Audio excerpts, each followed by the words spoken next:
Hi Pinter folk, welcome back to the channel.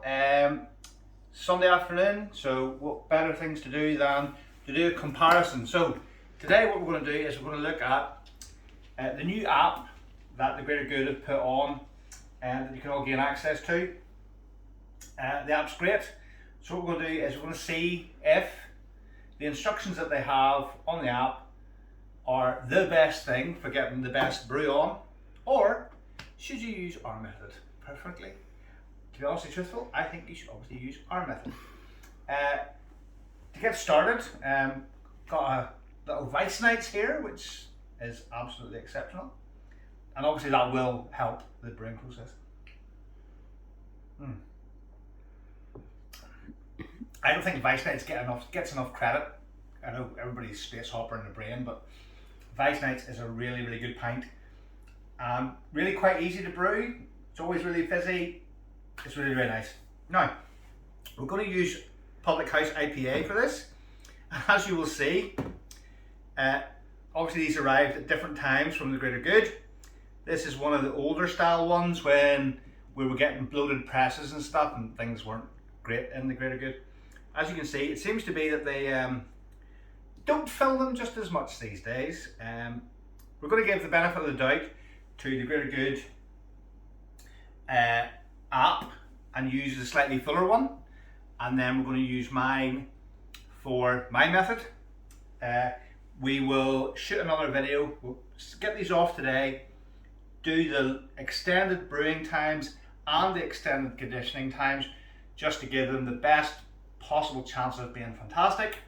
Then Estelle and I, my gorgeous camera assistant / wife, we will do a taste test together and we'll give you feedback, and then you will all know what the best way is to make the perfect brew.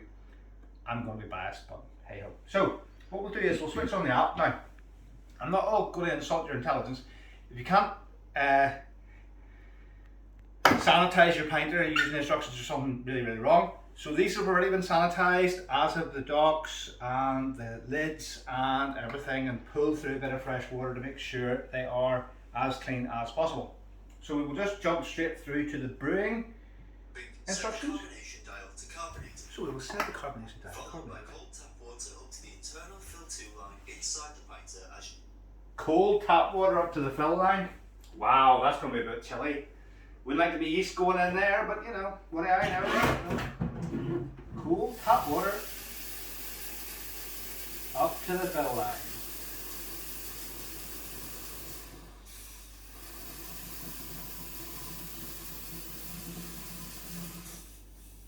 Hard to get right actually, but man.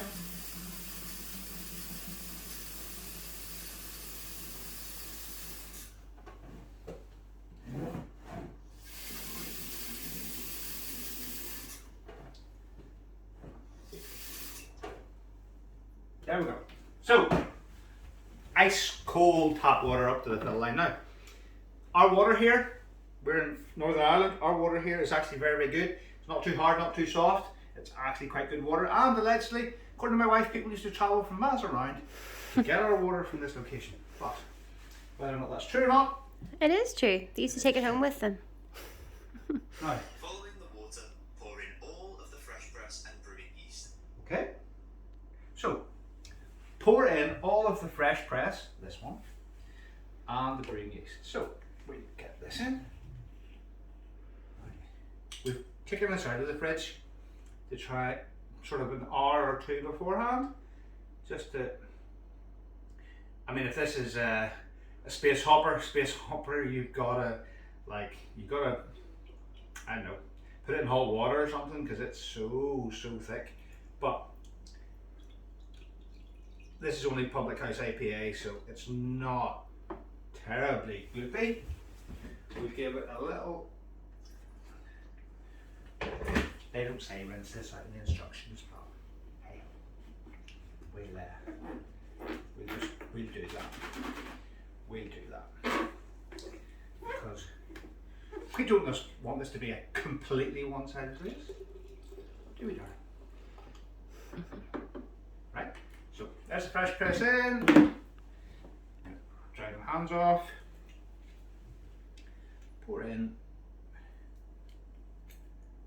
yeast. There we go. Hope you guys are okay with that freezing cold water, but not my choice. Right. Again, because of static electricity, there's always a little bit of yeast left. Oop, that was a good cat. Good cat. Should play cricket for England. That's in there. Excuse the dog. Excuse the dog yawning. Then ensure that the conical fitment is secured inside the main cap. Thus. Replace the main cap with the handle finishing horizontally. Handle finish horizontally. Give it another wee tweak. Great. There's a little bit of, you know when you guys clean out your stuff, there's always a little bit of water. Just gets inside there. So, what does it say next? Before brewing, Yeah. set the carbonation dial to carbonate. That's all it says, doesn't it? Place the pinter in the sip. Yeah. No, doesn't actually say. Right, stop you. Right. Doesn't actually say anything beyond that. Wow. Okay. So that took 6 minutes. as per normal brewing, you give that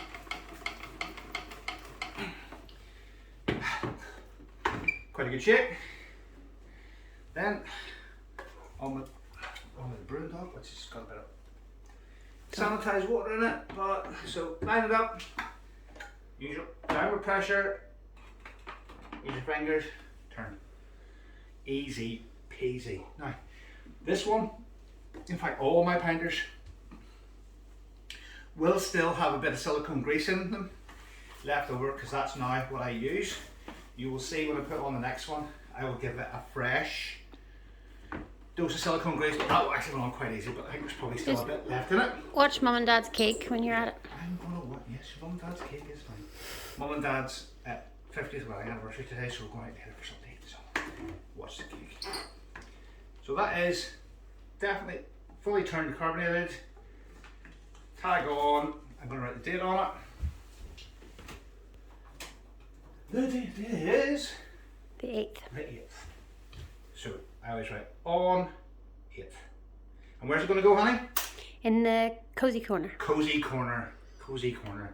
The yeast love cozy corner. So the basin is in here. It's not really that cozy, it's just that It's well, it's we've always neutral. had- yes, we've had always perfect brews in this corner. It's a nice, reasonably constant temperature. Well done, IPA. Well done. And there's little Jeff. Say hello to the camera, Jeff. There's Jeff. Right, now what we'll do is we'll go into my method. Okay. Right. Forget the pinter up. In here, we've had our little yeast in our room temperature water. They've been in there for about 10 minutes. Ooh, bit of ice nights help along.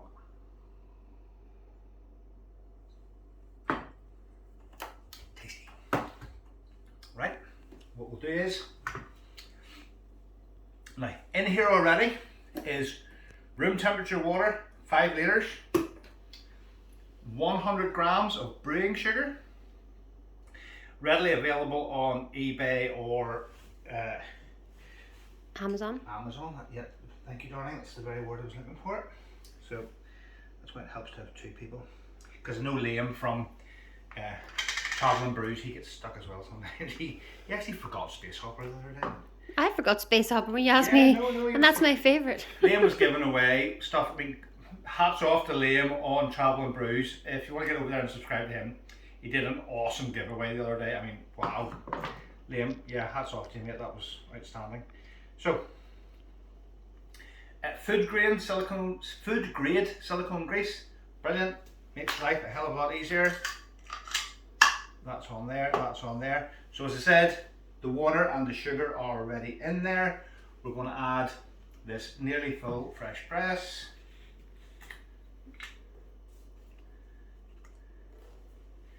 So, yeah, it's nearly up to the fill line. Yes, now, even though there's less in it, I can already tell that it's a little bit thicker. So even though there wasn't as much press, I think it's consistency wise, it's a little bit thicker than the other one. So I don't think there's any real difference between. Just one's more condensed. Yeah, the amount of stuff in inverted commas that's actually in the bottle. It's just a slightly less water added to it. So the actual press itself doesn't expand as much, gives it a wee bit more air room. So we will, way steady, give that a little shake.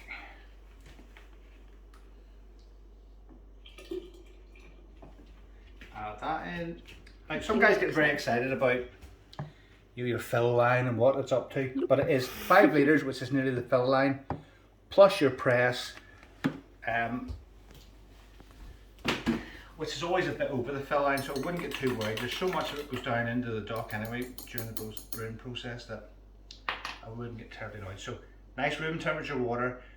The yeast are already activated. You can see they're foaming away there, so these guys are already getting to work. That was room temperature water for the yeast or warm? It was out of the bottle, yeah. Oh, room it was out of the temperature. bottle, so it's Okay. room temperature already. So those guys are happy. Those guys are at their work already.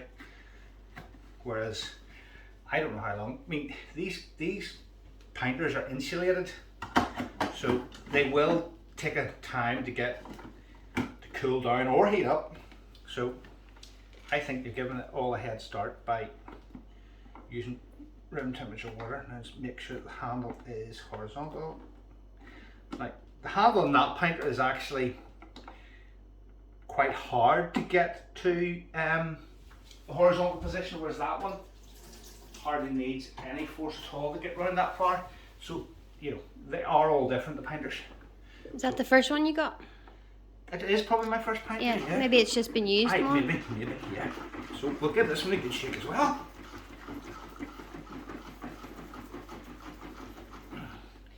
That's a good shake. We will get the dock on. So, slight downward pressure, and literally one finger, turn, click. I mean, how easy is that? If you guys are struggling, use silicone grease. Never look back. I broke one of the docks, never again. Never again. So that's on. We will stick the toe tag on. Where I put my pen, it's over here. So that one is also on 8th of August, and that is my brew. So the main difference is the room temperature water and the sugar. And the yeast in the water first. Yes, I'm getting them started. Now, people will say, oh, you just want to increase your ABV. I'm not. It's an added beneficial side effect, but it's more to do with the consistency of the beer that you get at the end. It's more to do with how it doesn't taste like just flavoured water. So we're going to put that to the test. So join us again in, now if I get this right, extended condition time, 5 days brewing, 7 days conditioning, 7 and 5 is 12. It is, isn't it? It is.